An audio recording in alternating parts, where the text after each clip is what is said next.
면접 보러 왔어요. 7살 꼬마의 외침에 거대한 로비가 얼어붙었습니다. 명품 정장을 입은 직원들 사이에서 낡은 서류 가방을 끌고 선 아이의 모습은 충격 그 자체였죠. 그런데 더 놀라운 일이 벌어졌습니다. 냉정하고 감정 없는 성격의 백만장자 강도연 회장이 그 아이의 엄마 이름을 듣는 순간 얼굴이 창백해지며 무너질 뻔한 것입니다. 도대체 강도연 회장에게 어떤 일이 생긴 걸까요?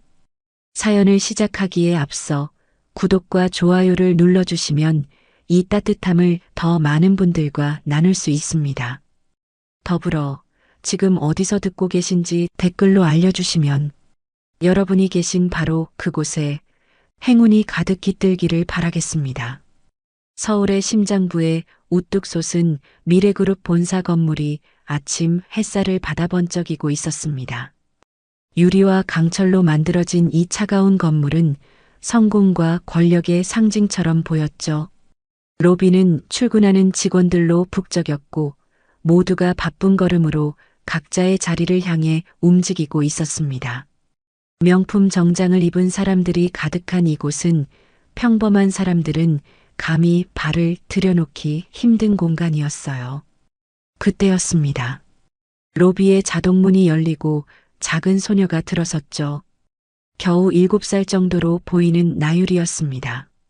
아이는 자신의 몸집만 한 낡은 서류 가방을 두 손으로 꽉 붙잡고 낑낑거리며 끌고 있었어요. 단정한 옷차림이었지만 결코 비싸 보이는 옷은 아니었습니다.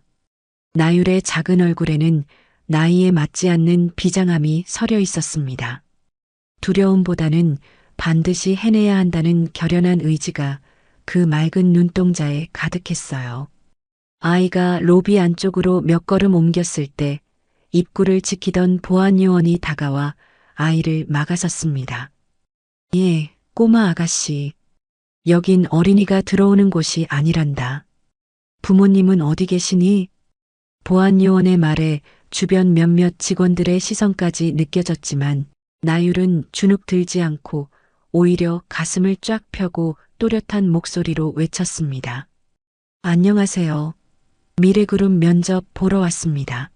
한성민 씨 대신해서 온 한나율입니다. 그 순간 로비의 모든 소음이 거짓말처럼 멈췄습니다. 아이를 막아서던 보안 요원도 커피를 마시던 직원도 통화를 하던 사람도 모두가 이 작은 소녀를 바라보았어요. 예상치 못한 상황에 놀란 표정, 어이없다는 듯 웃음을 참는 표정이 뒤섞였죠. 보안 요원이 당황해서 물었습니다. 면접? 아가야, 그게 무슨 소리니? 아빠는 어디 계시고? 아빠는 지금 아파서 병원에 있어요. 나율의 목소리가 살짝 떨렸지만 아이는 입술을 꽉 깨물고 말을 이었습니다. 오늘 면접이 엄마의 꿈을 이뤄줄 아주 중요한 거래요. 그래서 아빠가 못 오니까 제가 대신 왔어요. 제발 기회를 주세요. 그 작은 목소리가 정적이 흐르는 거대한 로비에 울려 퍼졌습니다. 보안 요원이 아이를 어찌해야 할지 몰라 난감해하던 바로 그때였습니다. 전용 엘리베이터에서 한 남자가 내렸어요.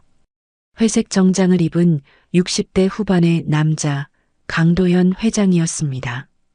그는 이 회사의 주인이자 얼음의 제왕이라 불리는 냉혹한 경영자였죠.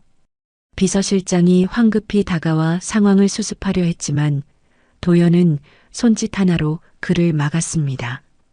도연의 시선이 나율에게 고정되었어요.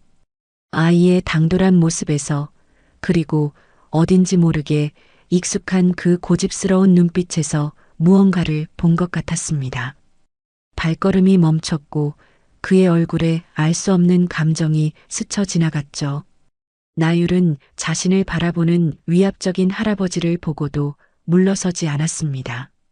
오히려 더 똑바로 서서 그를 올려다봤어요. 작은 주먹을 꽉 쥐고 있는 모습이 마치 전투를 앞둔 작은 전사 같았죠.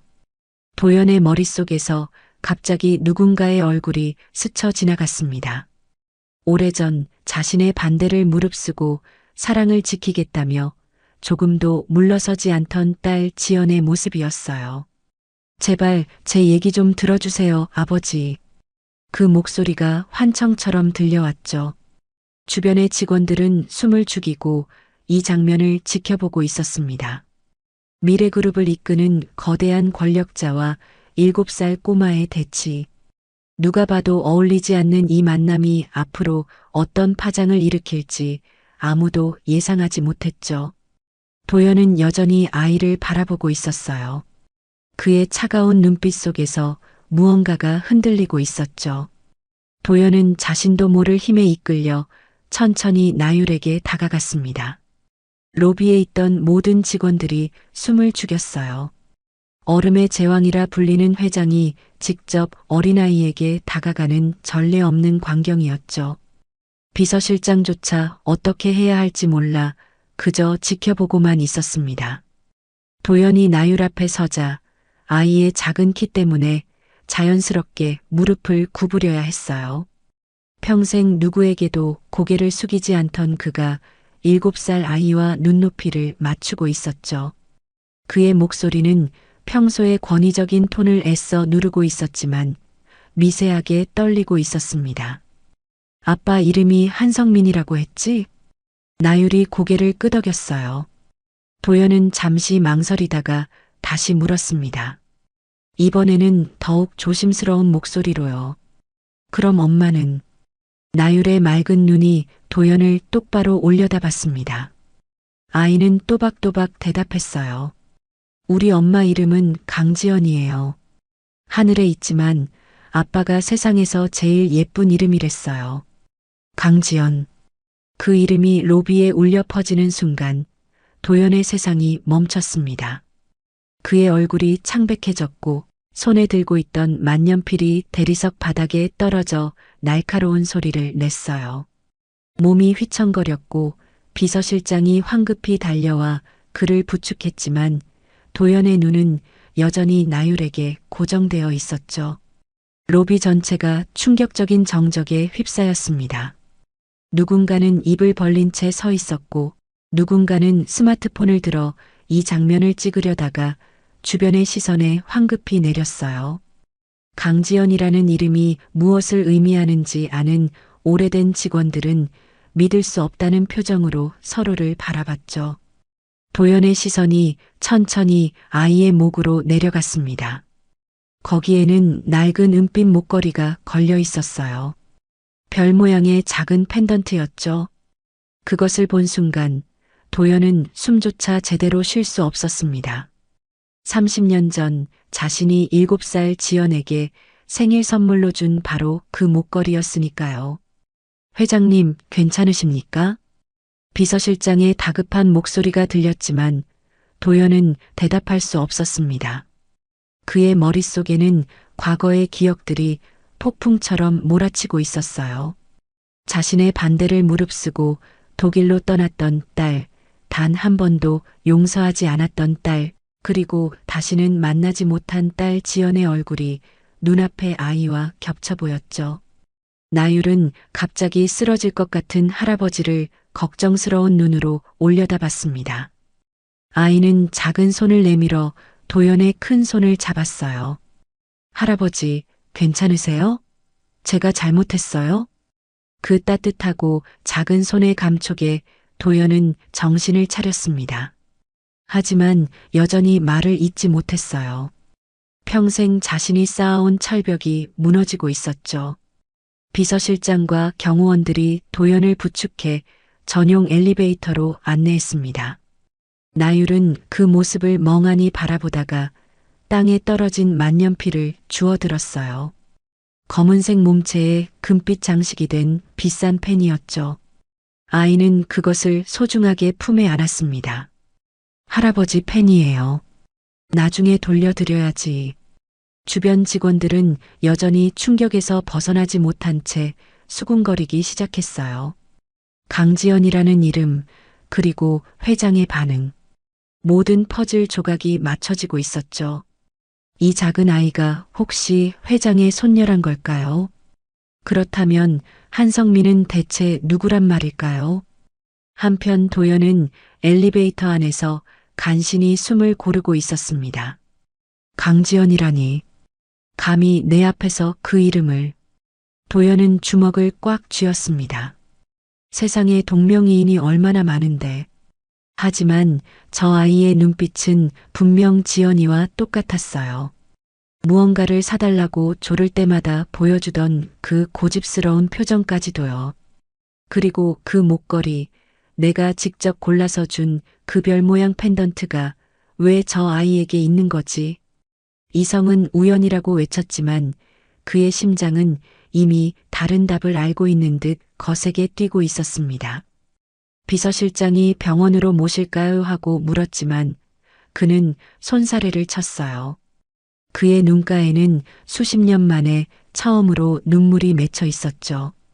그 한성민이라는 지원자 말일세.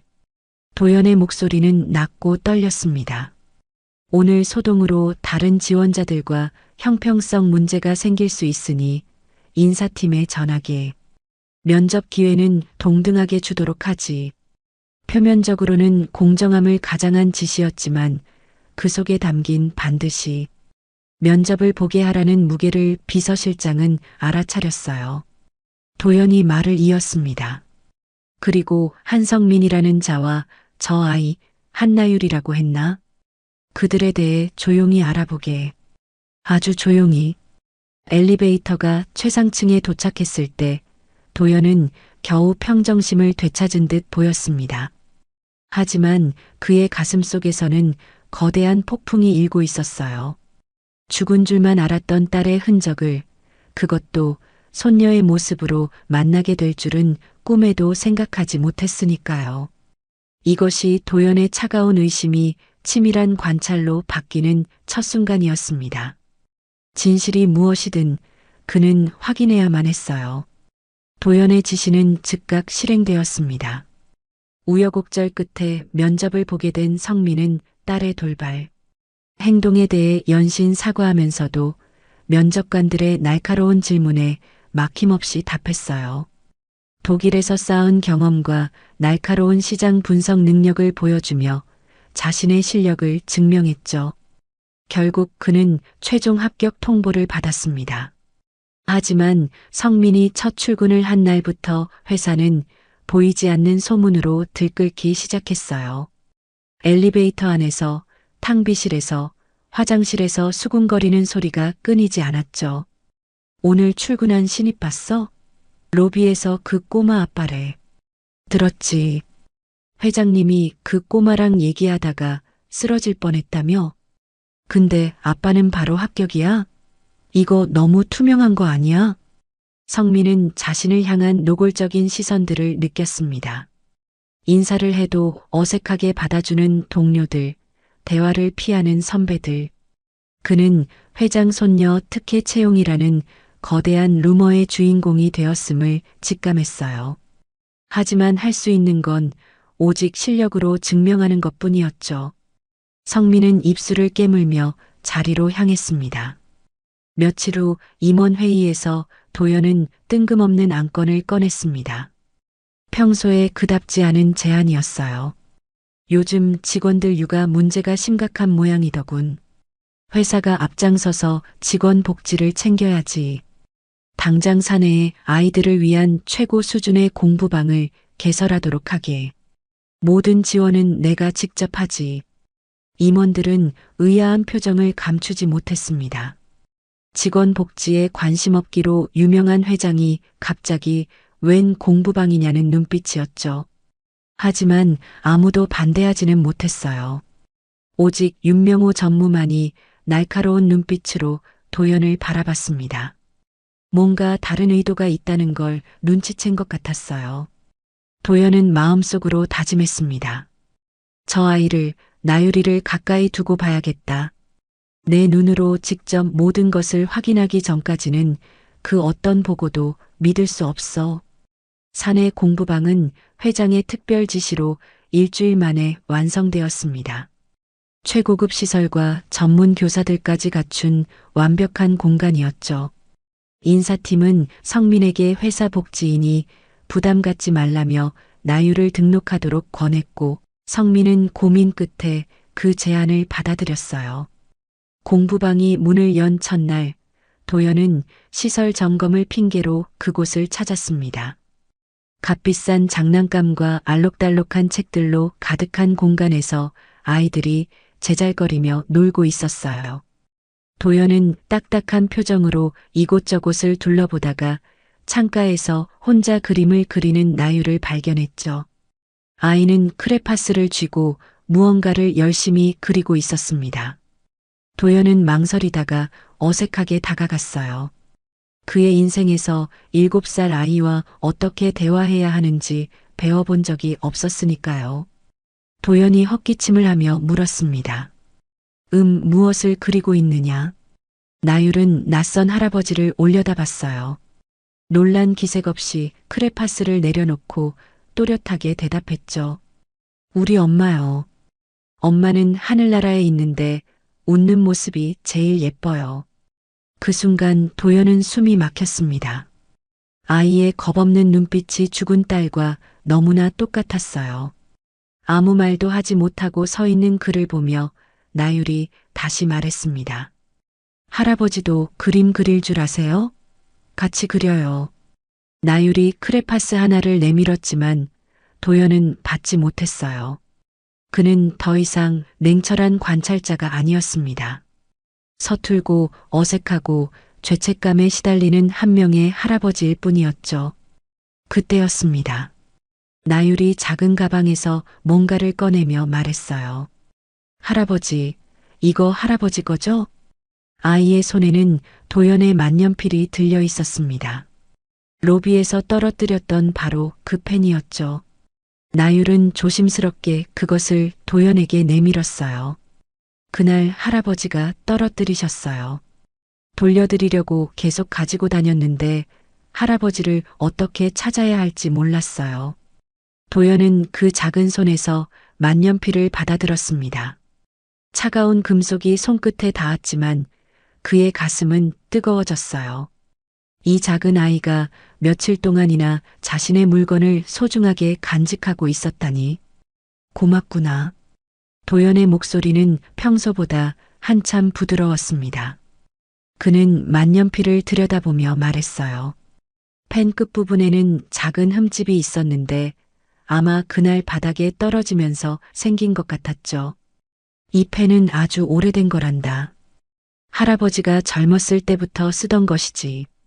나율이 호기심 어린 눈으로 물었어요. 그럼 할아버지한테 소중한 거네요? 제가 안 잃어버려서 다행이에요. 그 말에 도연은 잠시 말을 잃었습니다. 소중한 것을 잃어버리지 않으려고 애쓰는 이 작은 마음씨. 이런 순수한 배려를 언제 마지막으로 받아봤을까요? 정말 고마워, 나율아. 내가 아니었다면 영영 못 찾을 뻔했구나. 도연은 만년필을 정장 안주머니에 조심스럽게 넣었습니다. 그리고 나율을 바라보며 생각했어요.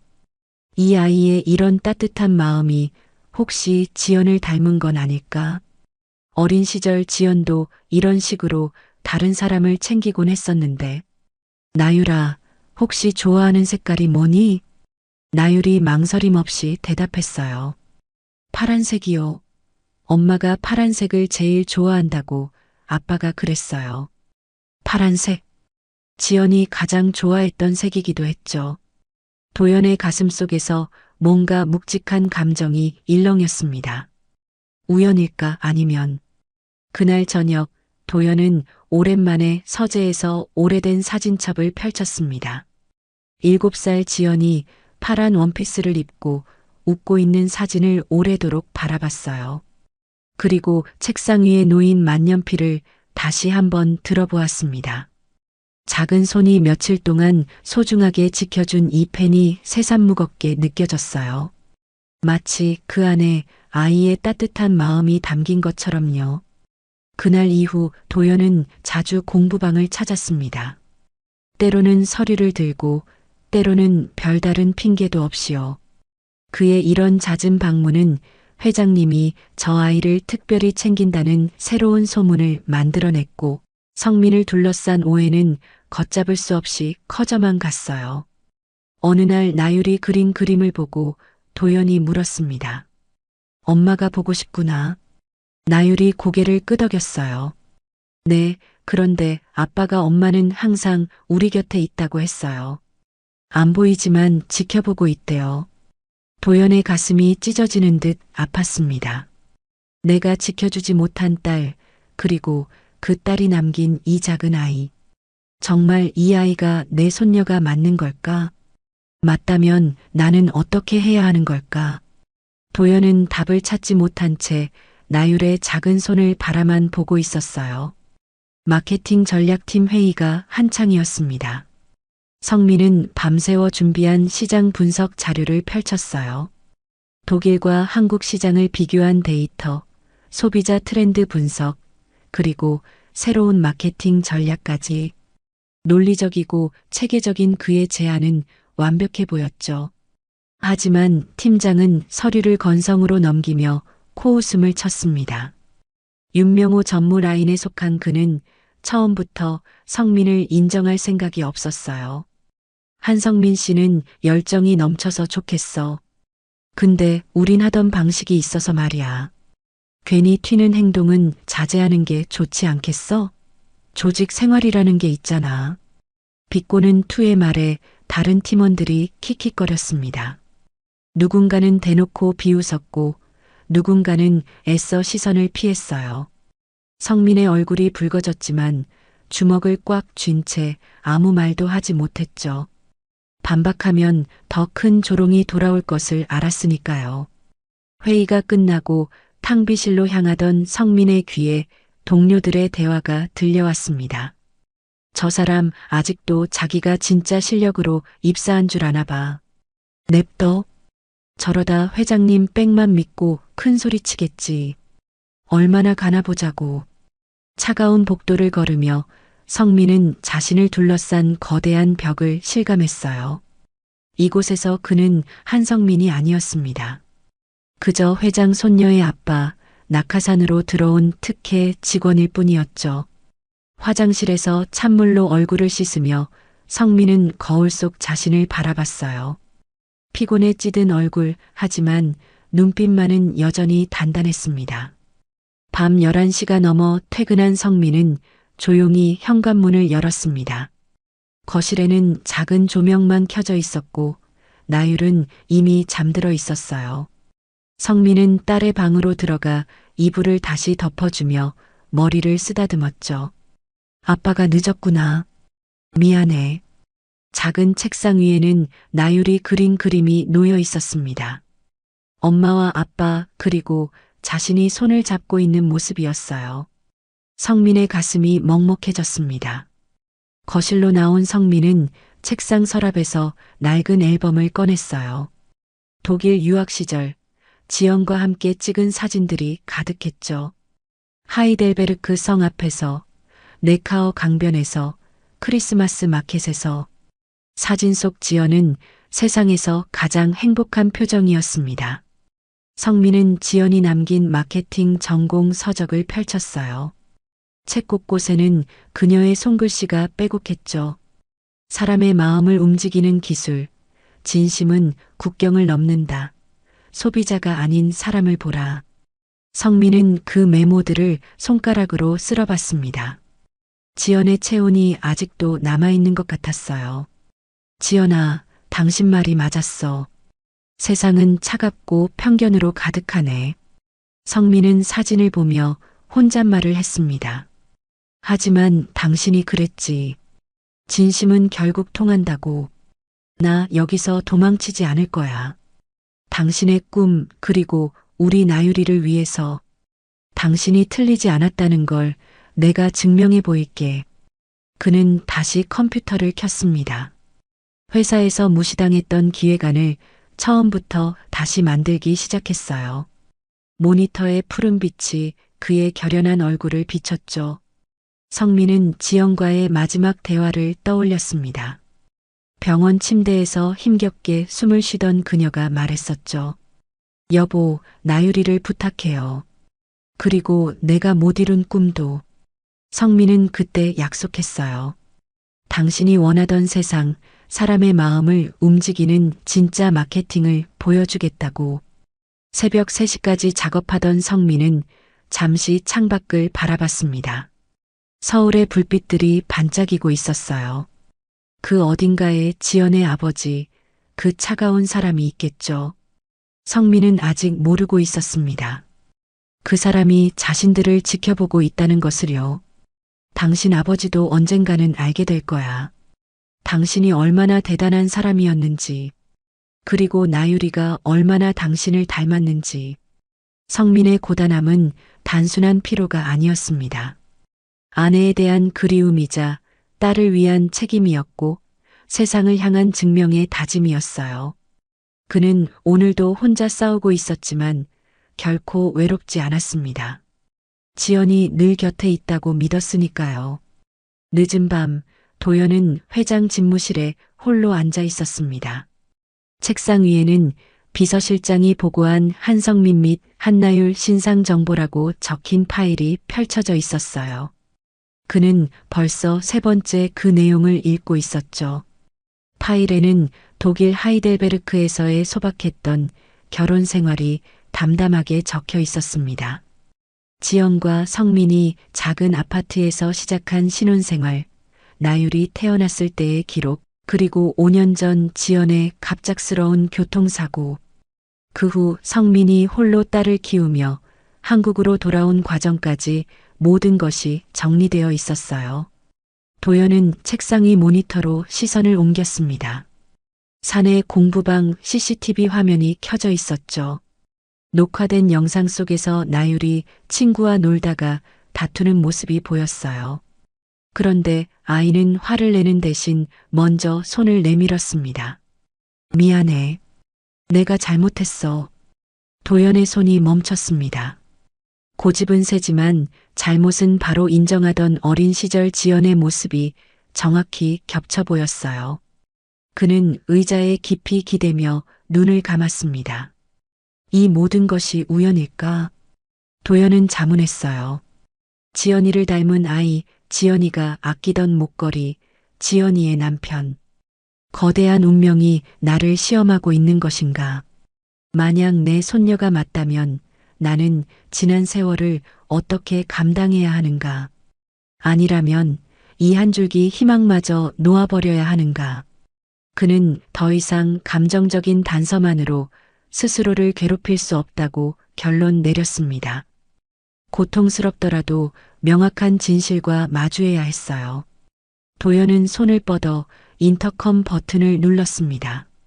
비서실장을 들어오게. 잠시 후 비서실장이 조심스럽게 들어왔어요. 이 시간에 부름을 받은 것은 처음이었죠. 도연은 창밖을 바라보며 말했습니다. 목소리는 평소보다 더 무거웠어요. 자네만 알고 있게. 비서실장이 긴장한 표정으로 대답했습니다. 무슨 말씀이신지요, 회장님? 도연이 천천히 몸을 돌렸어요. 그의 얼굴에는 결연한 표정이 서려 있었죠.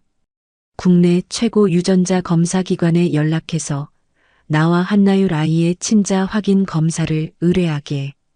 비서실장의 눈이 커졌습니다. 하지만 곧 고개를 숙였어요. 최고 보안 등급으로 진행하고 결과는 자네를 거치지 않고 내게 직접 오도록 해. 한치의 오차도 한 톨의 소문도 용납하지 않네. 도연의 목소리에는 단호함이 묻어났습니다. 이것은 단순한 지시가 아니었어요. 그의 남은 인생을 결정할 중대한 선택이었죠. 비서실장이 나간 후 도연은 다시 혼자가 되었습니다. 그는 책상 서랍에서 오래된 사진 한 장을 꺼냈어요. 어린 지연이 자신의 목을 안고 웃고 있는 사진이었죠. 그때는 얼마나 사랑스러웠던가. 언제부터 모든 것이 틀어졌던가. 지연아. 도연이 사진을 쓰다듬으며 중얼거렸습니다. 내가 정말 그 아이를 남기고 간 거니? 그렇다면 이것이 내가 내게 주는 마지막 기회인 거니? 그의 눈가가 붉어졌어요. 평생 눈물을 보이지 않던 그였지만 이 순간만큼은 참을 수 없었습니다. 도연은 결심했어요. 진실이 무엇이든 받아들이겠다고. 그것이 자신을 지옥으로 떨어뜨리든 구원의 손길이 되든 상관없다고. 창밖으로 서울의 새벽이 밝아오고 있었습니다. 도연은 일어나 창가에 섰어요. 저 어딘가에 나율이 잠들어 있겠죠. 그리고 성민은 또 밤새워 일하고 있을지도 모릅니다. 조금만 기다려라. 도연이 낮게 말했습니다. 진실을 확인하면 내가 해야 할 일을 하겠다. 그것이 무엇이든. 이것이 도연이 차가운 방관자에서 적극적인 관찰자로, 그리고 곧 행동하는 할아버지로 변하는 전환점이었습니다. 사내 공부방의 오후 간식 시간이었습니다. 젊은 여교사가 밝은 목소리로 아이들을 불러 모았어요. 그녀의 손에는 땅콩이 박힌 초콜릿 과자 봉지가 들려 있었죠. 아이들이 제잘거리며 손을 내밀었습니다. 바로 그때 도연이 공부방 문을 열고 들어섰어요. 오늘도 시차를 핑계로 나율을 보러 온 것이었죠. 교사가 나율에게도 과자를 건네려는 순간 아이가 단호하게 고개를 저으며 한 발 뒤로 물러났습니다. 선생님, 저는 땅콩 먹으면 안 돼요. 몸이 간지럽고 숨쉬기 힘들어요. 그 순간 도연의 발걸음이 멈췄습니다. 심장이 쿵 하고 내려앉는 느낌이었어요. 그의 얼굴이 순식간에 창백해졌죠. 자신과 딸 지연에게만 있었던 치명적인 견과류 알레르기. 그것도 정확히 같은 증상이었습니다. 도연의 머릿속에서 30년 전 기억이 번개처럼 스쳐 지나갔어요. 어린 지연이 땅콩을 먹고 응급실에 실려갔던 그날 의사가 말했었죠. 이건 유전적인 체질입니다. 회장님도 조심하셔야 해요. 도연은 자신도 모르게 성큼성큼 다가갔습니다. 평소의 침착함은 온데간데 없었어요. 그의 큰 손이 교사의 손목을 잡았고 과자 봉지가 바닥에 떨어졌습니다. 공부방 전체가 순간 얼어붙었어요. 아이들 신상 정보를 제대로 확인하지 않은 겁니까? 큰일 날 뻔했잖소. 도연의 목소리가 공부방 전체에 울려 퍼졌습니다. 그의 목소리는 떨리고 있었어요. 분노라기보다는 두려움에 가까운 떨림이었죠. 얼음 제왕이라 불리던 그가 이렇게 감정을 드러낸 것은 처음이었습니다. 교사는 입을 벌린 채 아무 말도 하지 못했고 아이들은 겁에 질려 서로를 바라봤어요. 나율은 갑작스러운 할아버지의 반응에 놀란 듯 큰 눈을 깜빡였습니다. 하지만 이내 작은 손을 내밀어 도연의 떨리는 손을 잡았어요. 따뜻하고 부드러운 손길이었죠. 할아버지, 괜찮아요. 제가 조심하면 돼요. 화내지 마세요. 도연은 그 작은 손을 내려다봤습니다. 자신의 거친 손을 감싸는 그 여린 손가락들. 지연이 어렸을 때도 이렇게 자신의 손을 잡아주곤 했었죠. 도연의 눈시울이 붉어졌지만 그는 애써 감정을 추스렸습니다. 주변의 시선이 따가웠어요. 모두가 이 이상한 광경을 목격하고 있었으니까요. 그날 저녁 회사는 벌집을 쑤신 듯 소란스러웠습니다. 회장님이 저 아이 알레르기까지 직접 챙긴다는 소문이 순식간에 퍼져나갔어요. 엘리베이터에서, 화장실에서, 흡연실에서 직원들의 수군거림이 끊이지 않았죠. 들었어? 회장님이 그 꼬마 때문에 교사한테 소리 질렀대. 알레르기가 똑같다며? 이건 우연이 아니야. 그 아이가 사실은 회장님 아들이 낳은 숨겨진 딸이래. 아니야, 딸이 외국에서 낳아보낸 아이라던데. 소문은 꼬리에 꼬리를 물고 진화했습니다. 처음에는 단순한 추측이었지만 시간이 지날수록 구체적인 이야기로 발전했어요. 급기야 회장님이 장자 승계 원칙을 깨고 저 손녀를 후계자로 삼기 위해 사위를 밀어주고 있다는 가장 자극적인 소문이 파다하게 퍼졌습니다. 탕비실에서 커피를 마시던 한 과장이 동료에게 속삭였어요. 생각해봐. 갑자기 공부방 만들고 신입 직원 아이를 그렇게 챙기는 게 말이 돼? 게다가 아빠는 무슨 실력인지도 모르는데 바로 합격이야. 맞아. 이건 뭔가 있어. 회장님이 그냥 움직이는 분이 아니잖아. 이런 대화들이 회사 곳곳에서 오갔습니다. 성민은 복도를 지날 때마다 사람들의 시선을 느꼈어요. 동정과 질투, 호기심과 경멸이 뒤섞인 복잡한 눈빛들이었죠. 그는 묵묵히 자리로 돌아갔지만 등 뒤에서 들려오는 속삭임은 날카로운 칼처럼 그의 가슴을 찔렀습니다. 한편 최고층 전무 사무실에서 윤명호는 부하 직원이 가져온 보고를 듣고 있었습니다. 그의 입가에 차가운 미소가 번졌어요. 오랜 세월 도연 밑에서 일하며 기회를 노리던 그에게 드디어 때가 온 것 같았죠. 회장님이 알레르기 때문에 그렇게 격하게 반응하셨다고요? 네, 전무님. 목격자가 여럿입니다. 그리고 직원들 사이에서는 이미 그 아이가 회장님 손녀라는 게 기정사실이 되어가고 있습니다. 윤명호는 의자에 깊이 기대며 손가락으로 책상을 톡톡 두드렸습니다. 그의 머릿속에서는 이미 계획이 그려지고 있었어요. 회장의 약점, 그토록 찾아 헤매던 약점이 드디어 나타난 것입니다. 그는 서랍에서 비밀 파일을 꺼내 펼쳤어요. 독일 슈미트사와의 자율주행 기술 제휴 프로젝트. 미래그룹의 차세대 성장 동력이 될 이 거대한 프로젝트를 이용하면 모든 것을 뒤집을 수 있을 것 같았습니다. 윤명호 전무의 사무실은 최고층 모퉁이에 위치해 있었습니다. 서울의 야경이 한눈에 내려다 보이는 이곳은 권력의 상징과도 같았죠. 하지만 오늘 밤 그의 관심은 창밖 풍경이 아니라 책상 위에 펼쳐진 서류들에 집중되어 있었어요. 윤명호는 자신의 라인에 속한 임원 5명을 비밀리에 호출했습니다. 모두 그가 오랜 세월 공들여 키워온 충성스러운 부하들이었죠. 문이 닫히고 마지막 임원이 자리에 앉자 윤명호는 천천히 의자에서 일어났습니다. 그의 움직임은 마치 사냥감을 노리는 맹수처럼 느리고 계산적이었어요.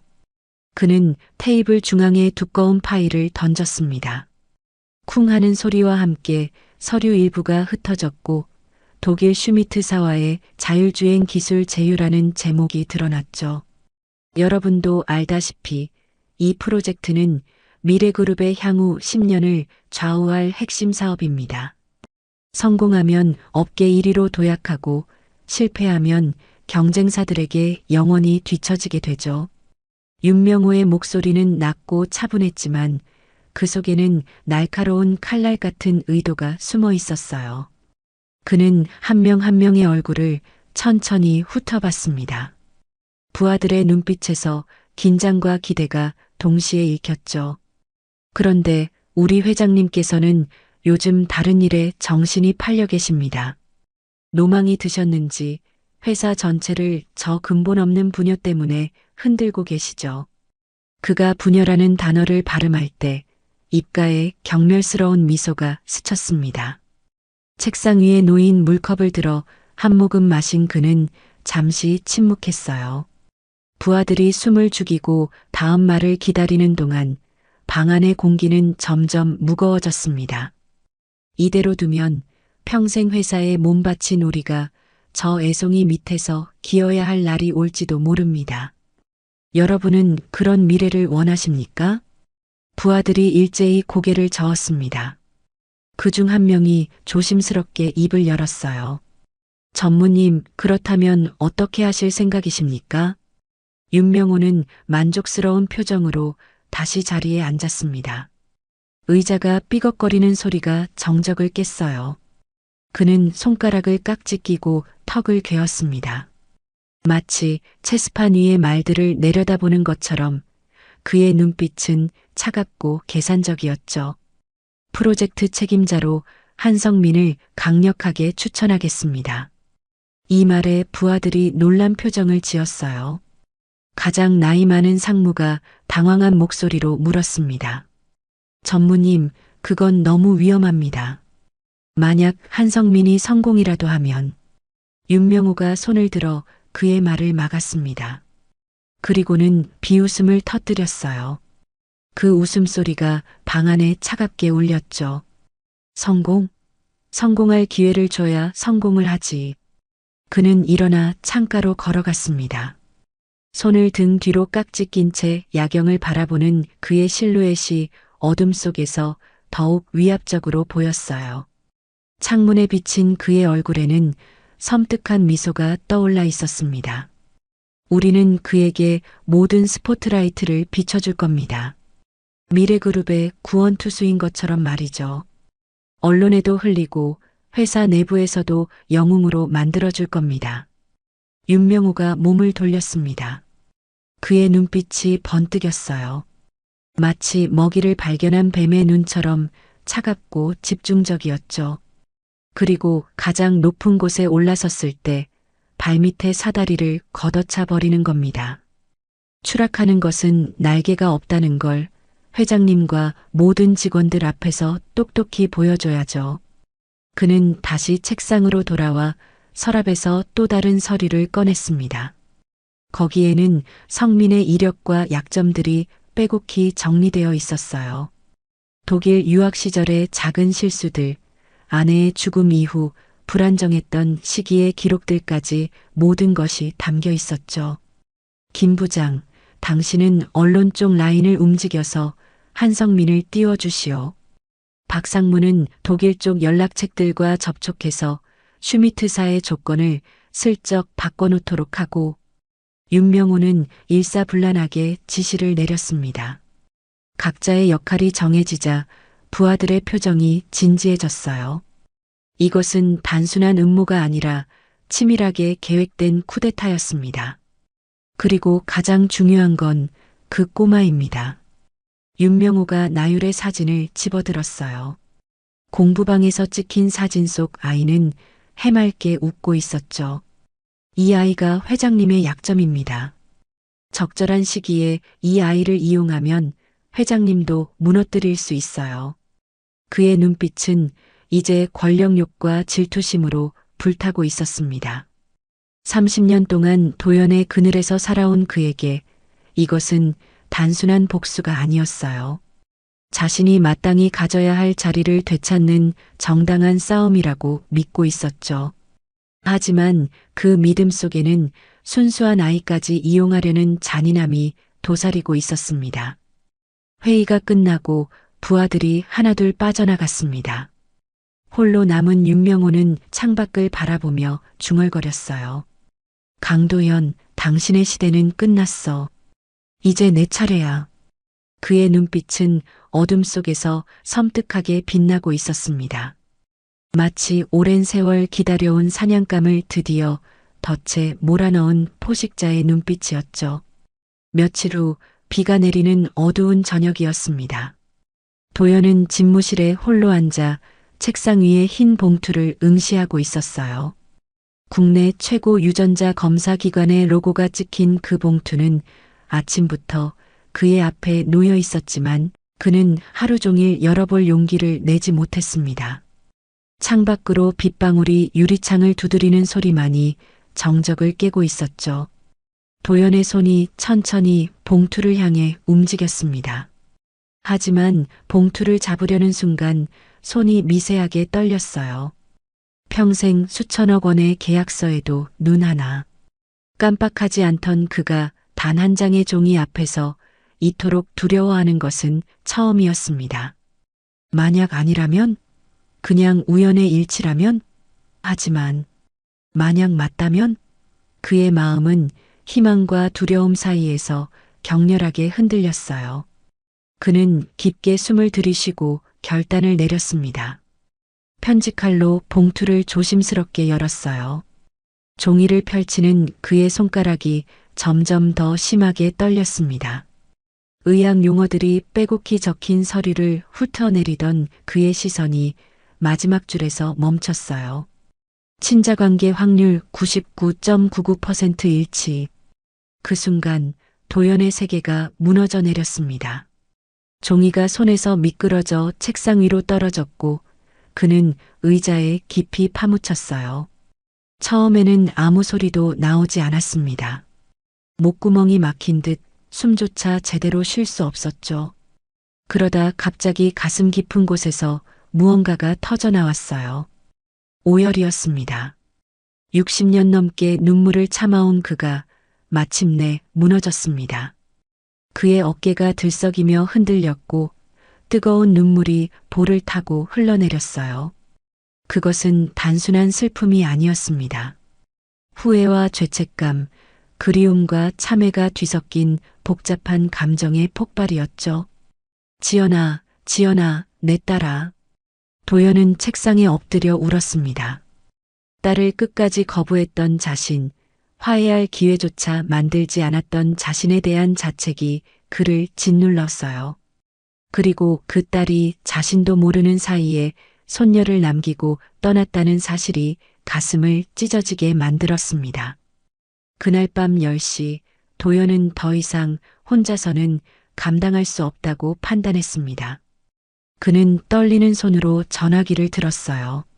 성민의 번호를 누르는 손가락이 망설여졌지만 결국 통화 버튼을 눌렀습니다. 한성민 씨, 지금 당장 우리 집으로 오시오. 혼자 오시오. 성민은 회장이 왜 자신을 부르는지 알 수 없었습니다. 그 목소리에 담긴 무게감이 심상치 않았어요. 혹시 회사에서 자신을 내보내려는 것일까? 아니면 나유리 때문에 문제가 생긴 것일까? 불안한 마음을 안고 그는 잠든 나유를 이웃에게 부탁하고 택시를 탔습니다. 빗속을 달려 도착한 곳은 한남동의 거대한 저택이었어요. 집사의 안내를 받아 서재로 들어선 순간 성민은 숨이 막혔습니다. 벽 한쪽 가득 걸려있는 사진들이 그의 시선을 사로잡았어요. 그것은 모두 지연의 사진이었습니다. 갓난아기 때부터 유치원, 초등학교, 중학교, 고등학교, 그리고 20살까지 행복했던 시절의 지연이 거기 있었죠. 성민의 다리가 후들거렸습니다. 믿을 수 없는 현실이 그를 덮쳤어요. 설마 하는 생각이 확신으로 바뀌는 순간이었죠. 당신이 지연이의 아버지였습니까? 성민의 목소리는 배신감과 분노로 떨렸습니다. 지연이 그토록 그리워했던 아버지, 하지만 끝내 화해하지 못하고 떠난 그 아버지가 바로 자신을 고용한 회장이었다니. 도연이 천천히 돌아섰어요. 그의 눈은 충혈되어 있었고 얼굴에는 눈물 자국이 선명했죠.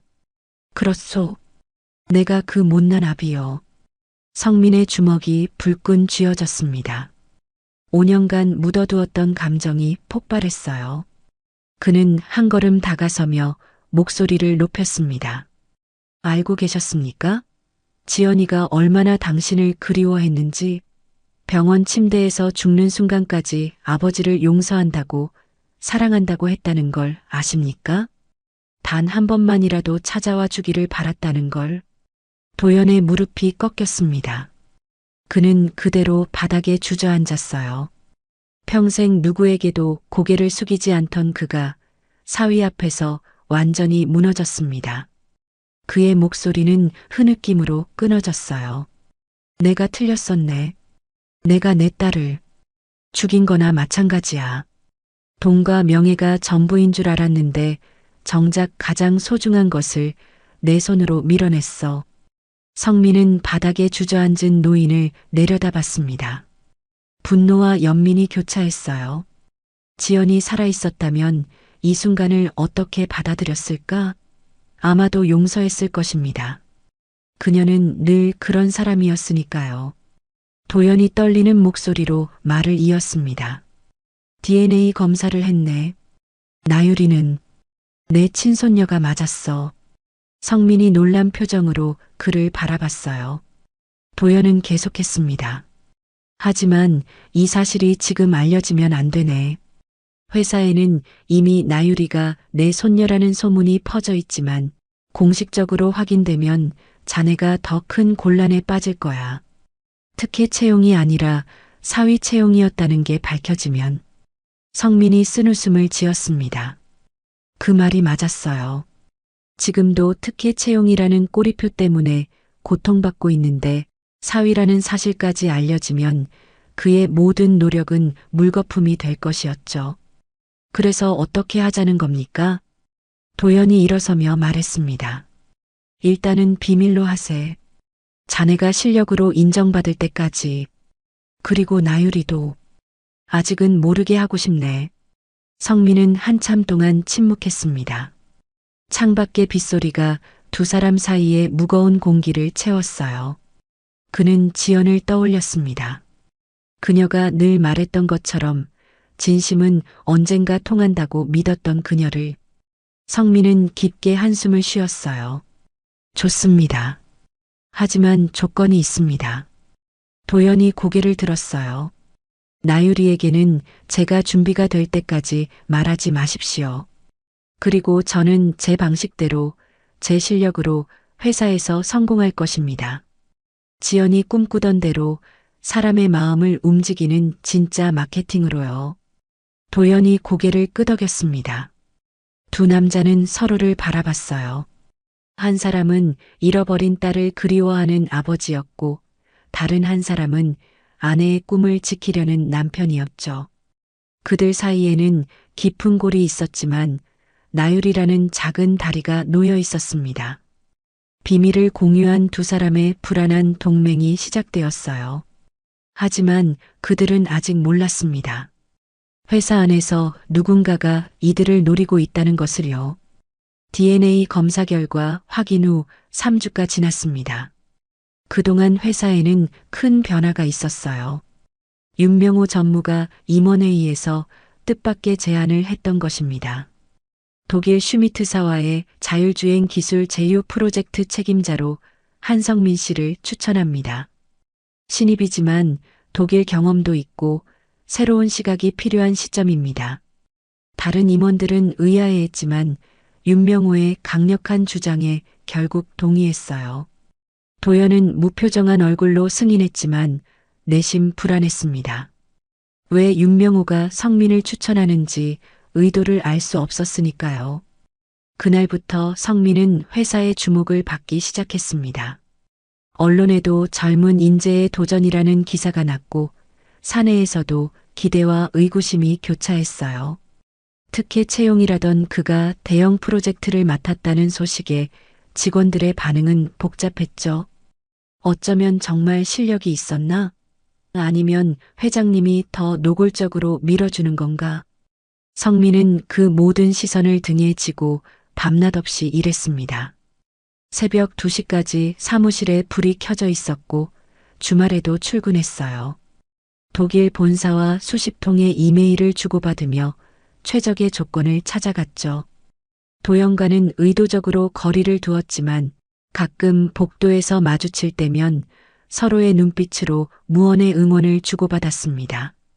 그리고 독일 슈미트사와의 미팅을 이틀 앞둔 밤이었습니다.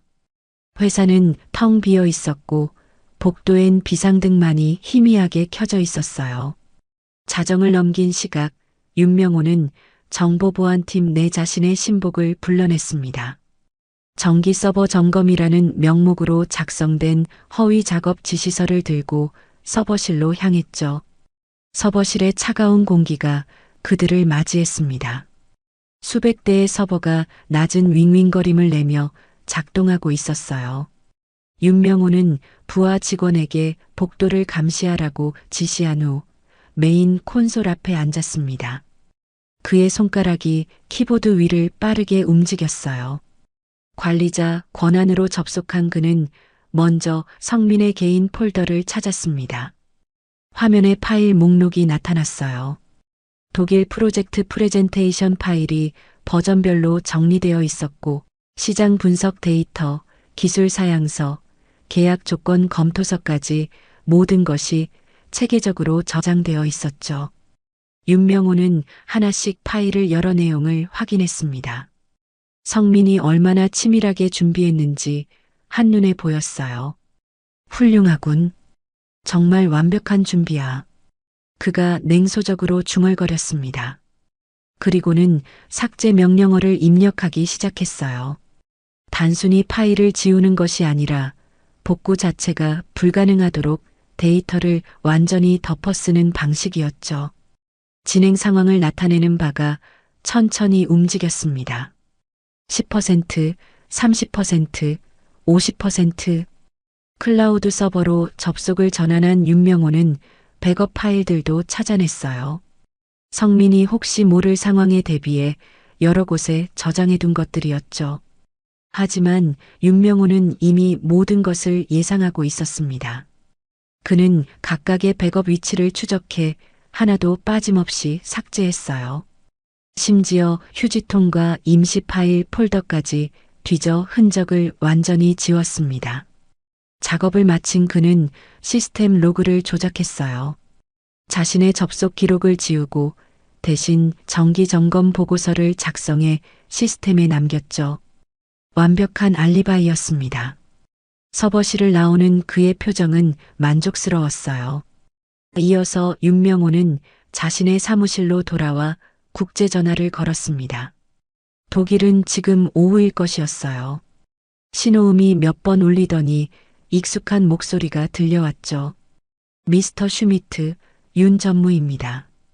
긴급한 연락을 드려 죄송합니다. 그는 유창한 영어로 상황을 설명했어요. 목소리에는 우려와 걱정이 가득했습니다. 최근 우리 회사 내부에서 정보 유출 시도가 포착되었습니다. 보안상 문제가 있을 수 있어 미팅 일정을 앞당기고 싶습니다. 가능하다면 모레 아침 첫 시간에 진행하면 어떨까요? 그리고 이런 상황이니만큼 더욱 엄격한 평가를 부탁드립니다. 전화를 끄는 윤명호는 창밖의 야경을 바라봤습니다. 이제 첫 번째 덫이 완성되었어요. 성민이 준비한 디지털 자료는 모두 사라졌고 미팅까지 새로 준비할 시간도 없을 것이었죠.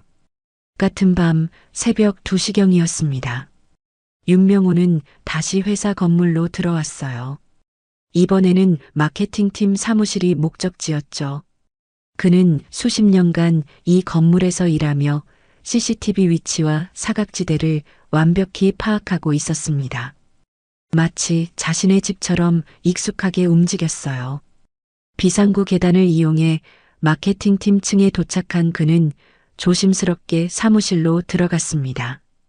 어둠 속에서도 성민의 자리는 쉽게 찾을 수 있었어요. 깔끔하게 정리된 책상 위에 서류들이 가지런히 놓여 있었죠. 윤명호는 펜 라이트를 켜고 서류들을 확인했습니다. 가장 위에는 최종 발표용 보고서가 있었어요. 150페이지가 넘는 두꺼운 문서였죠.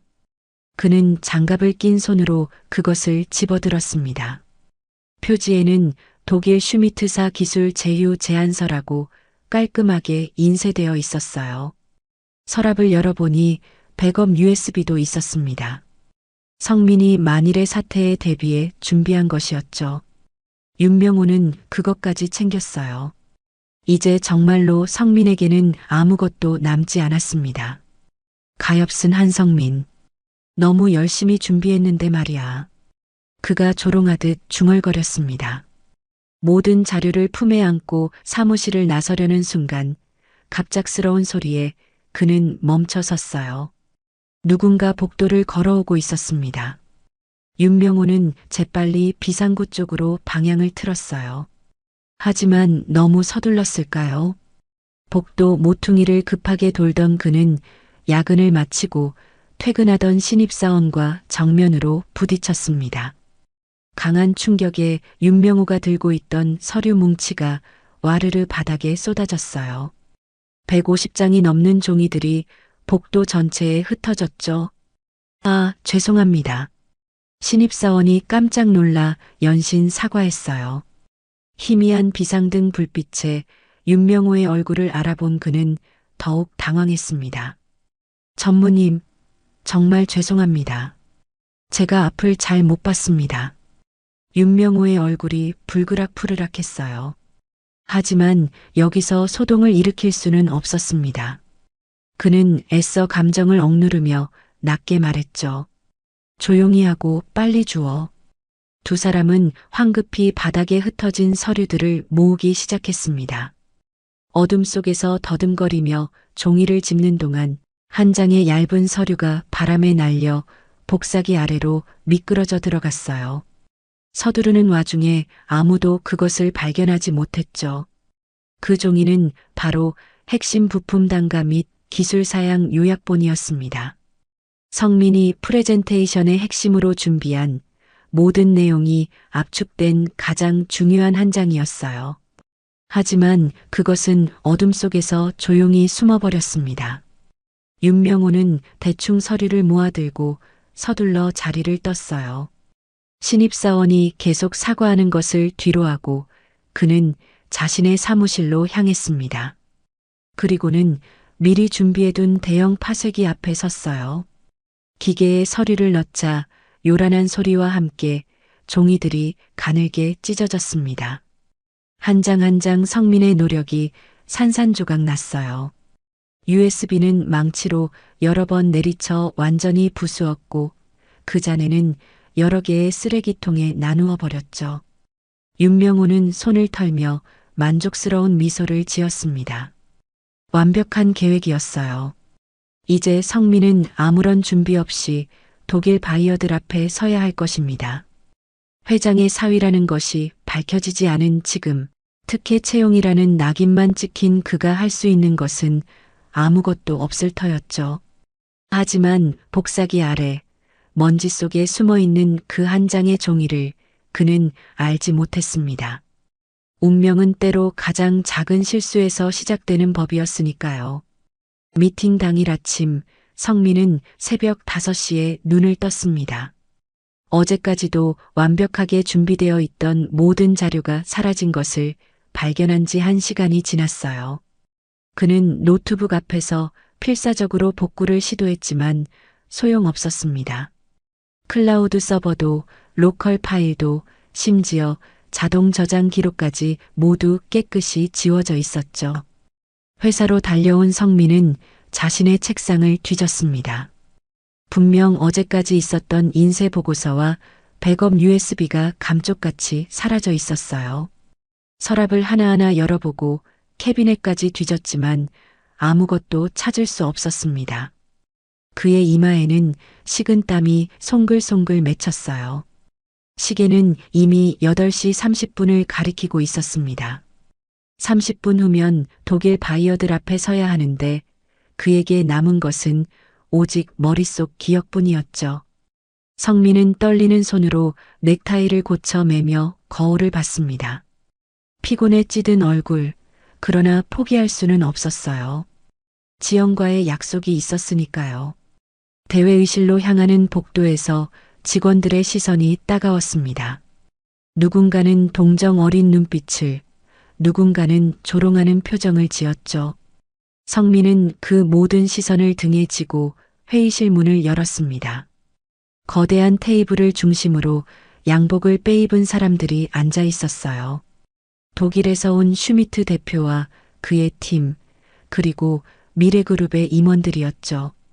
도연도 상석에 앉아 있었지만 성민과 눈을 마주치지 않았습니다. 둘 사이의 관계를 들키지 않기 위해서였어요. 성민이 발표대 앞에 섰을 때 노트북 화면은 텅 비어 있었습니다. 프레젠테이션 파일이 있어야 할 자리에는 아무것도 없었죠. 회의실이 술렁거렸습니다. 윤명호 전무가 걱정스러운 척 물었어요. 한성민 씨, 무슨 문제라도 있나? 성민은 깊게 숨을 들이쉬었습니다. 그리고 정면을 바라보며 말했어요. 죄송합니다. 기술적 문제가 발생했습니다. 하지만 준비한 내용을 구두로 발표하겠습니다.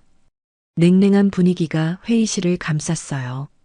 슈미트 대표가 불쾌한 표정으로 태블릿을 내밀었습니다. 화면에는 자극적인 제목의 기사가 떠 있었죠. 미래그룹 회장 손녀 특혜 채용 논란, 핵심 계약마저 무산 위기. 이런 기사가 오늘 아침 독일 언론에도 났습니다. 대체 무슨 일이 벌어지고 있는 겁니까? 우리는 전문성과 신뢰를 중시하는데 준비도 제대로 안 된 사람과 협상해야 합니까? 슈미트의 차가운 목소리가 회의실에 울렸습니다.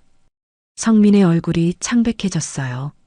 그는 입을 열려 했지만 목이 막힌 듯 아무 소리도 나오지 않았습니다.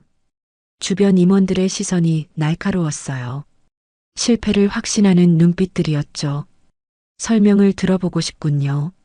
왜 아무 준비 없이 이 자리에 섰는지. 슈미트가 팔짱을 끼며 물었습니다. 성민은 주먹을 꽉 쥐었어요. 누군가 의도적으로 자신을 방해했다고 말하고 싶었지만 증거도 없이 그런 주장을 할 수는 없었습니다. 변명처럼 들릴 뿐이었죠. 바로 그때 도연이 입을 열었습니다. 잠깐만. 모든 시선이 회장에게 쏠렸어요. 도연은 무표정한 얼굴로 성민을 바라봤습니다. 성민은 그 눈빛에서 복잡한 감정을 읽었어요. 안타까움과 미안함, 그리고 어쩔 수 없다는 체념이 섞여 있었죠. 한성민 씨, 5분 드리겠소. 뭐라도 보여줄 수 있다면 보여주시오. 그것이 도연이 줄 수 있는 최대한의 도움이었습니다. 더 이상은 의심을 살 수 있었으니까요. 성민은 고개를 숙여 인사했어요. 5분, 단 5분 안에 무언가를 찾아내야 했습니다. 하지만 그가 무엇을 할 수 있을까요? 3주간 밤낮으로 준비한 모든 것이 사라진 지금 기적이 일어나지 않는 한 이 상황을 뒤집을 방법은 없었습니다. 성민은 절망적인 심정으로 회의실을 나왔어요.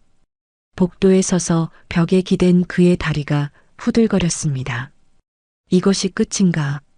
지연의 꿈도 나율의 미래도 모든 것이 여기서 무너지는 것인가? 그의 눈에 눈물이 고였지만 울 수는 없었어요. 아직 포기하기엔 너무 일렀으니까요.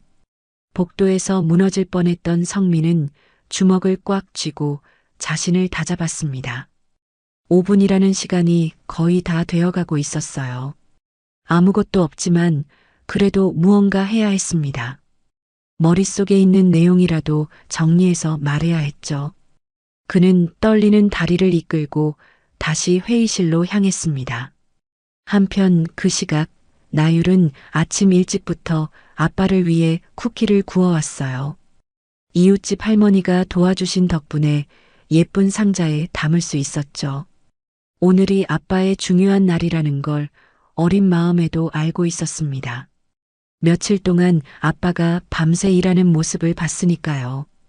회사 로비로 들어선 나율은 경비 아저씨에게 인사를 했어요. 이제는 모두가 아는 얼굴이었죠. 엘리베이터를 타고 아빠 사무실이 있는 층으로 올라갔습니다. 하지만 책상은 비어 있었어요.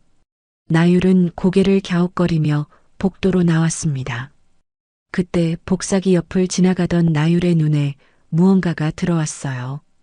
복사기 아래 틈새로 하얀 종이 끝이 살짝 보였습니다. 호기심 많은 아이는 무릎을 꿇고 작은 손을 뻗었어요. 손가락으로 조심스럽게 종이를 끌어당겼죠. 먼지가 묻은 종이를 꺼낸 나율은 털어내며 살펴봤습니다. 맨 위에 작성자 한성민이라는 이름이 선명하게 적혀 있었어요. 아이의 얼굴이 밝아졌습니다. 아빠 이름이다. 아빠가 잃어버렸나 보네. 나율은 그것이 얼마나 중요한 서류인지는 몰랐지만 아빠의 중요한 종이라고 생각했어요. 소중하게 쿠키 상자 밑에 넣고는 다시 아빠를 찾아 나섰습니다. 지나가던 직원에게 물어보니 대회의실에서 중요한 회의가 있다고 했어요. 성민이 회의실로 다시 들어왔을 때 모든 사람들의 표정은 이미 결론을 내린 듯 했습니다. 실패를 확정짓는 차가운 분위기였죠. 성민은 발표대 앞에 섰지만 여전히 손에는 아무것도 없었어요. 그가 입을 열려는 순간 회의실 문이 조심스럽게 열렸습니다. 작은 얼굴이 빼꼼 들어왔어요. 나율이었습니다. 험악한 분위기에 아이는 잠시 주춤했지만 잔뜩 긴장한 아빠의 모습을 보고는 용기를 냈어요. 또각또각 걸어 들어오는 작은 발걸음 소리가 정적을 깼습니다. 아빠, 나율이 밝은 목소리로 불렀어요. 모든 시선이 아이에게 쏠렸습니다. 윤명호의 얼굴이 순간 굳었고 도연은 놀란 표정을 감추려 애썼죠. 성민은 당황해서 나율에게 다가갔어요. 나율아, 여기 어떡해. 아빠 힘내. 내가 아빠 보물 찾아왔어. 나율이 쿠키 상자를 내려놓고 그 밑에서 접힌 종이를 꺼냈습니다. 먼지를 털며 아빠에게 건네는 아이의 얼굴에는 자랑스러운 미소가 가득했어요. 성민이 그 종이를 받아 펼치는 순간 그의 눈이 커졌습니다. 핵심 부품 단가 및 기술 사양 요약본. 프레젠테이션의 모든 핵심이 압축된 가장 중요한 한 장이었어요. 이것만 있으면 나머지는 머릿속에서 끄집어낼 수 있었습니다. 이걸 어디서? 복사기 밑에 있었어요. 아빠가 떨어뜨린 줄 알았어. 회의실이 술렁거렸습니다. 성민은 떨리는 손으로 종이를 들고 다시 발표대로 향했어요. 그의 눈빛이 완전히 달라졌습니다. 절망에서 희망으로, 포기에서 도전으로 바뀐 순간이었죠. 그때 나율이 쿠키 상자를 들고 슈미트에게 다가갔어요. 딱딱하게 굳은 표정의 독일 할아버지가 무서웠지만 아이는 밝게 웃으며 쿠키를 내밀었습니다. 할아버지, 이것도 드세요. 제가 만들었어요. 이거 먹으면 힘이 나요. 슈미트는 예상치 못한 아이의 행동에 잠시 당황했어요. 작은 손이 내미는 쿠키를 받아든 그의 표정이 조금씩 누그러졌습니다. 아이의 순수한 미소에 회의실의 차가운 공기가 조금 따뜻해지는 듯 했어요. 고맙구나. 슈미트가 쿠키를 한 입 베어 물며 작게 미소 지었습니다. 이 짧은 순간이 성민에게는 천금 같은 시간이었어요. 그는 요약본을 바탕으로 머릿속을 빠르게 정리했습니다. 이제 반격할 차례였죠. 성민은 발표대 앞에 다시 섰습니다. 손에 든 단 한 장의 요약본이 마치 천장의 무게처럼 느껴졌어요. 그는 심호흡을 하고 회의실을 둘러봤습니다. 여전히 차가운 시선들이었지만 나율이 건넨 쿠키를 먹고 있는 슈미트의 표정은 조금 누그러져 있었죠. 먼저 준비 부족으로 혼란을 드려 죄송합니다. 하지만 지금부터 제가 말씀드릴 내용은 단순한 기술 제휴를 넘어선 새로운 비전입니다. 성민의 목소리가 회의실에 울려 퍼졌어요. 떨림은 사라지고 확신이 담긴 목소리였죠. 그는 요약본을 바탕으로 머릿속에 있던 모든 데이터를 쏟아내기 시작했습니다.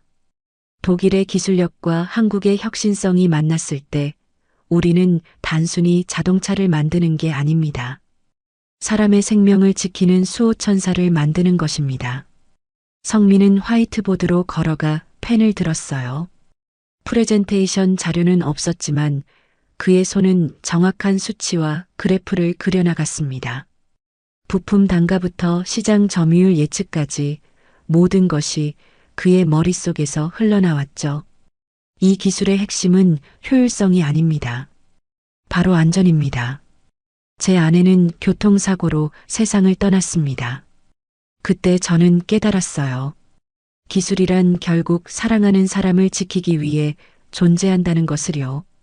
성민의 진심 어린 고백에 회의실 분위기가 달라지기 시작했습니다. 그의 발표는 단순한 정보의 나열이 아니었어요. 그것은 사람의 마음을 움직이는 이야기였고 기술의 영혼을 불어넣는 과정이었죠. 슈미트가 몸을 앞으로 기울였습니다. 처음으로 진지한 관심을 보이는 것이었어요.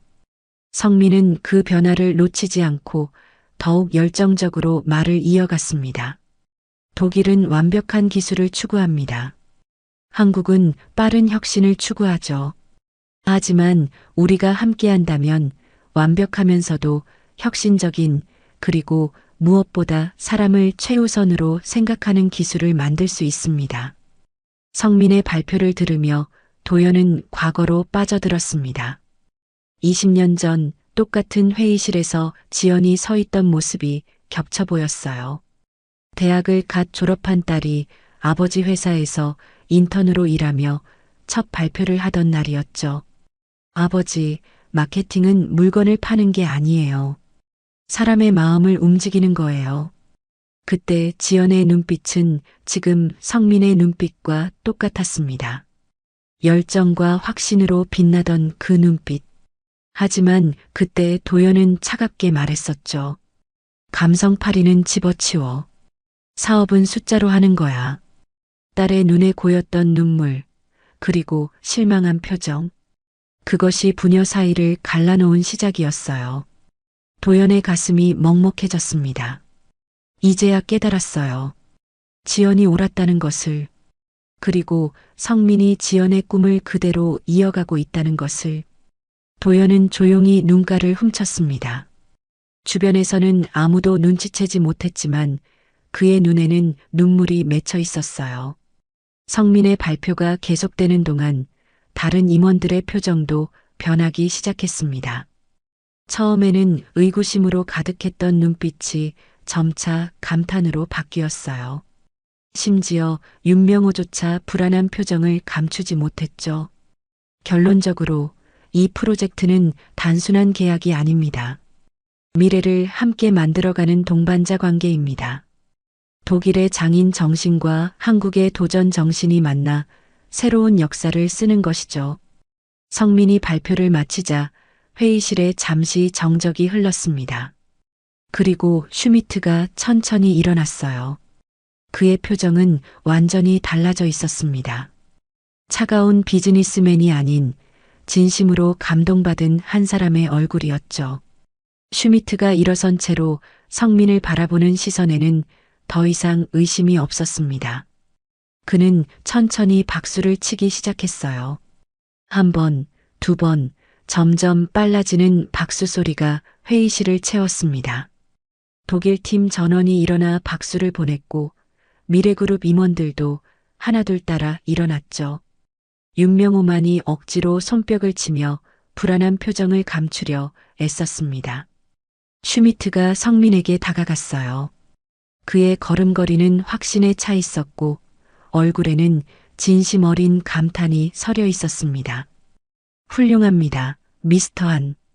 우리는 지난 한 달간 수많은 데이터와 기술 사양을 검토했지만 오늘 당신에게서 가장 중요한 것을 봤습니다.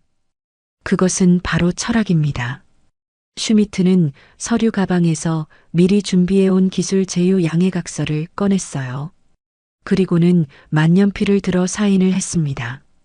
그의 움직임은 단호했고 망설임이 없었죠. 이 계약은 미래그룹이 아니라 당신과 하고 싶습니다. 당신이 이 프로젝트를 끝까지 이끌어 주실 거라 믿습니다. 절체절명의 위기에서 수천억 원짜리 계약을 따낸 것입니다. 방금까지 성민을 비난하던 임원들이 언제 그랬냐는 듯 달려와 악수를 청했어요. 축하한다는 말들이 쏟아졌지만 성민은 아직도 실감이 나지 않았습니다. 땀으로 젖은 셔츠가 등에 달라붙어 있었고 다리는 여전히 떨리고 있었죠. 나율이 아빠에게 달려와 안겼습니다. 성민은 딸을 꼭 껴안으며 속삭였어요. 고마워, 나율아. 내가 아빠를 구해줬어. 회의실 가장 뒤편에서 모든 것을 지켜보던 도연이 조용히 비서실장에게 눈짓을 보냈습니다. 그의 얼굴에는 사위를 향한 대견함과 자부심이 가득했어요. 하지만 동시에 그의 눈빛은 날카로웠습니다. 이제부터 시작될 더 큰 폭풍을 예감하는 비장한 빛이었죠. 비서실장이 조용히 회의실을 빠져나가 어딘가로 전화를 걸었습니다. 그의 목소리는 낮고 단호했어요. 지금 즉시 준비하십시오. 회장님 지시입니다. 계약 체결의 흥분이 채 가시기도 전에 미래그룹 전사에 긴급 공지가 발송되었습니다. 회사 인트라넷과 모든 직원들의 휴대전화에 동시에 알림이 울렸어요. 긴급 금일 오후 5시 강도연 회장 특별 기자회견 개최. 전 임직원 사내 방송 의무 시청. 사무실마다 술렁거리기 시작했습니다. 커피를 마시던 직원도 점심을 먹던 사람도 모두 휴대전화를 꺼내 공지를 확인했어요. 사내 메신저는 순식간에 폭발했습니다. 갑자기 기자회견이라니 무슨 일이야? 슈미트사 계약 성공 발표 아닐까? 그것 치고는 너무 급하잖아. 뭔가 심상치 않은데. 각 층마다 설치된 대형 모니터 앞으로 직원들이 삼삼오오 모여들기 시작했어요. 평소 같으면 퇴근 준비를 하거나 마지막 업무를 처리할 시간이었지만 오늘은 달랐습니다. 모두가 불안과 호기심이 뒤섞인 표정으로 화면을 응시했죠. 한편 성민은 비서실장의 안내로 기자회견장 옆 대기실로 이동했습니다. 나율의 손을 잡고 걸어가는 그의 표정은 당황스러웠어요. 실장님, 이게 대체 무슨 일입니까? 왜 저희가 여기에? 비서실장은 무표정한 얼굴로 답했습니다. 회장님의 뜻입니다. 잠시만 기다려 주십시오. 대기실에 남겨진 성민은 불안한 마음으로 나율을 안았어요. 아이는 아무것도 모른 채 아빠 품에서 졸고 있었습니다. 성민은 알 수 없는 예감에 가슴이 두근거렸죠. 윤명호 전무는 자신의 사무실에서 연락을 받았습니다. 회장님 옆자리에 배석하라는 지시였어요. 그의 얼굴에 만족스러운 미소가 번졌습니다. 틀림없이 오늘 계약을 성사시킨 자신의 공을 치하하는 자리일 거라고 확신했죠. 성민의 실패를 막고 회사를 구한 영웅으로 자신을 소개할 것이라고 착각했습니다. 윤명호는 거울을 보며 넥타이를 고쳐 매고 의기양양하게 회견장으로 향했어요.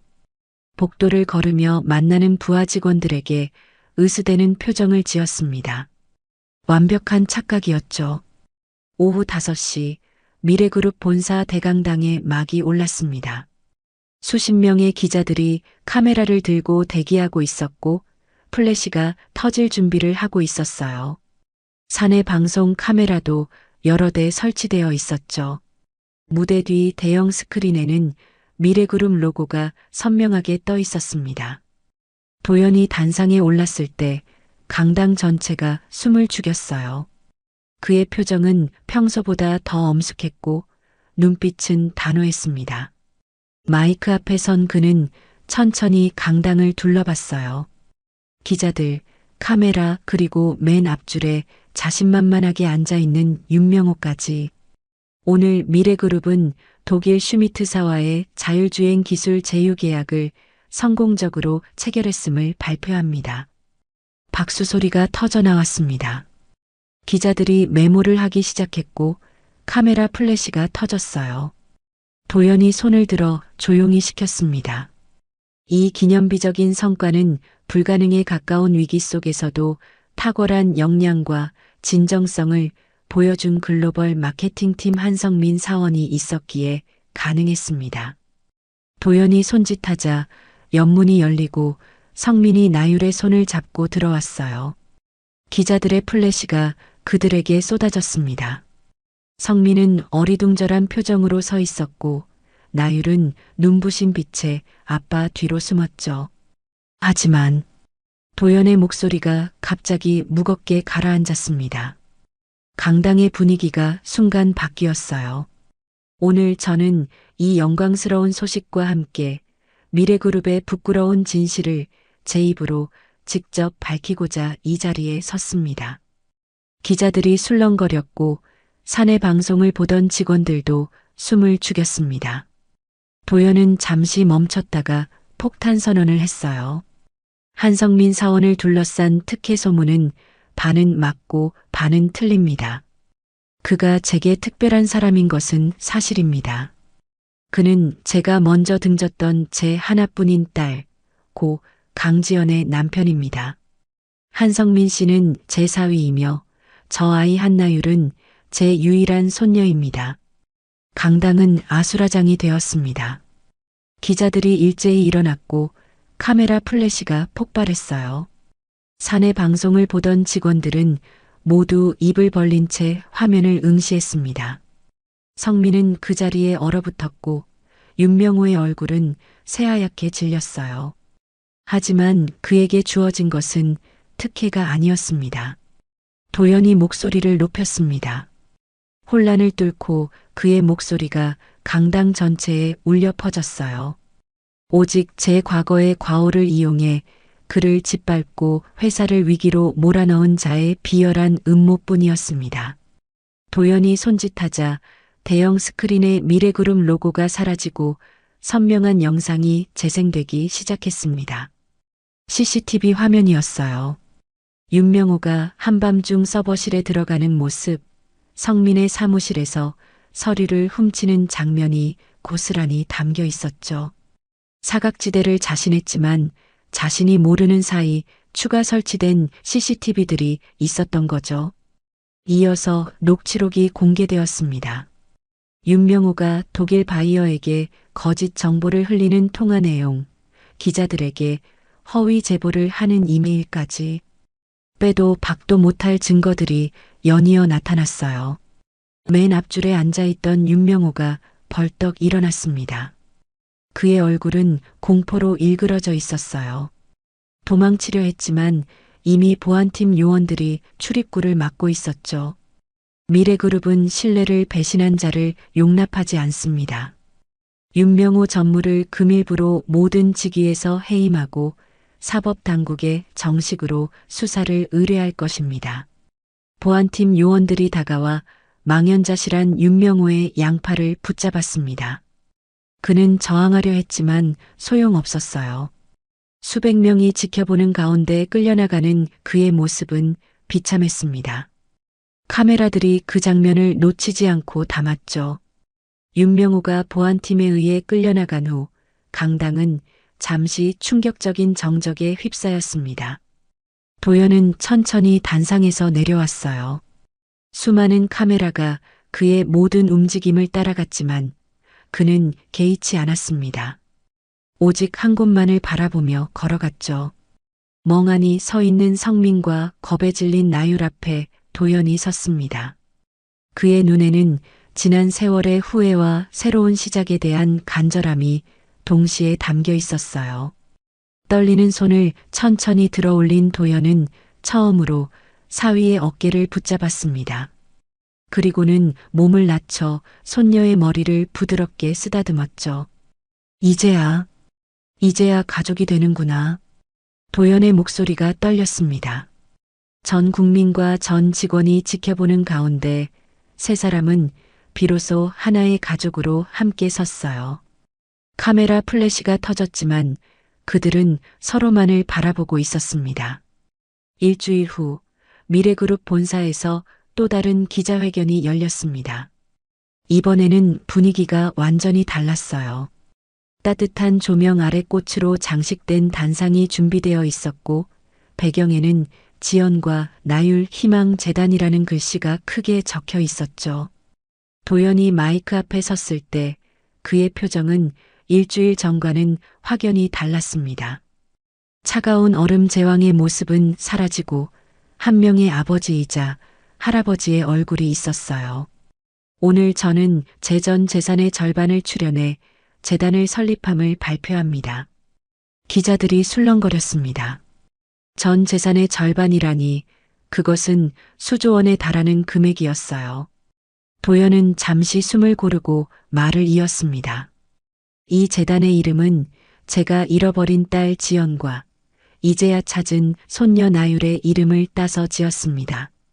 한부모 가정 아이들의 교육과 미래를 지원하는 것이 주된 목적입니다. 도연의 목소리에는 진심이 묻어났어요. 그는 카메라를 똑바로 바라보며 자신의 과오를 고백했습니다.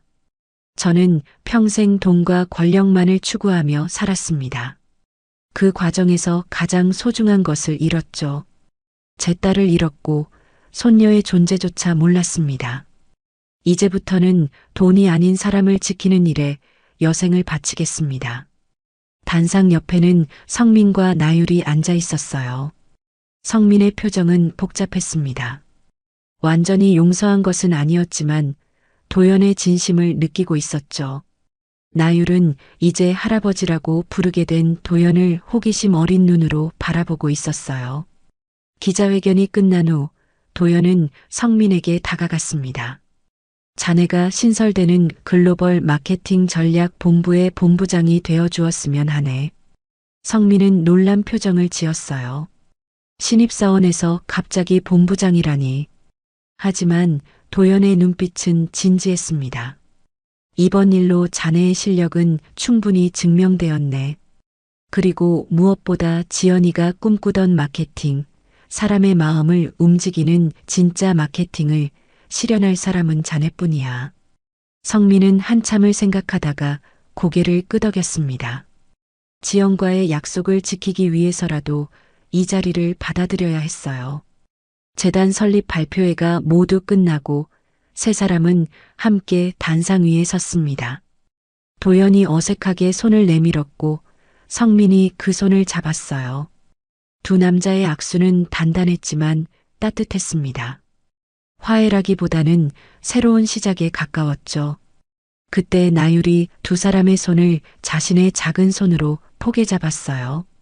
그리고는 목에 걸린 별 모양 목걸이를 만지며 말했습니다. 할아버지, 엄마가 하늘에서 보고 웃고 있을 거예요. 그 순간 도연의 눈에서 눈물이 흘렀습니다. 더 이상 참을 수 없었어요. 평생 눈물을 보이지 않던 그가 수많은 카메라 앞에서 울고 있었지만 부끄럽지 않았습니다. 이것은 참회의 눈물이자 감사의 눈물이었으니까요. 몇 달이 지난 어느 일요일 오후였습니다. 한강공원에서 세 사람이 함께 산책하고 있었어요. 나율이 자전거를 타고 앞서가고 성민과 도연이 나란히 걸으며 뒤따랐죠. 회장님, 아니 아버님. 지연이 살아있었다면 정말 기뻐했을 거예요. 성민이 조심스럽게 말했습니다. 도연이라는 호칭이 아버님으로 바뀐 것은 최근의 일이었어요. 그랬겠지. 하지만 이제라도 손녀를 알게 되어 다행이네. 그리고 자네 같은 사위를 둔 것도. 두 사람이 걷는 모습을 멀리서 바라보면 그저 평범한 가족처럼 보였습니다. 거대한 기업의 회장도 촉망받는 본부장도 아닌 그저 할아버지와 아버지였어요. 나율이 자전거를 멈추고 뒤돌아 소리쳤습니다. 할아버지, 아빠, 빨리 와요. 저기 예쁜 꽃이 피었어요. 도연과 성민이 서로를 바라보며 미소 지었어요. 그리고 함께 나율에게로 걸어갔습니다. 별 모양 목걸이가 햇빛을 받아 반짝였어요. 마치 하늘에서 지연이 이들을 축복하는 것처럼. 이것이 그들의 새로운 시작이었습니다. 돈과 권력이 아닌 사랑과 용서로 이어진 진짜 가족의 이야기. 늦었지만 아직 늦지 않은 참회와 재생의 이야기였어요. 오늘의 이야기가 당신의 마음에 작은 울림을 드렸다면 앞으로도 당신의 나날에 잔잔한 위로가 될 이야기들로 찾아뵐 수 있도록 구독과 좋아요를 눌러주세요. 그리고 사연의 주인공을 위한 따뜻한 말씀도 댓글로 부탁드립니다. 당신의 한마디가 누군가에게는 잊지 못할 선물이 됩니다. 당신의 오늘을 늘 응원합니다. 인생 나날이었습니다.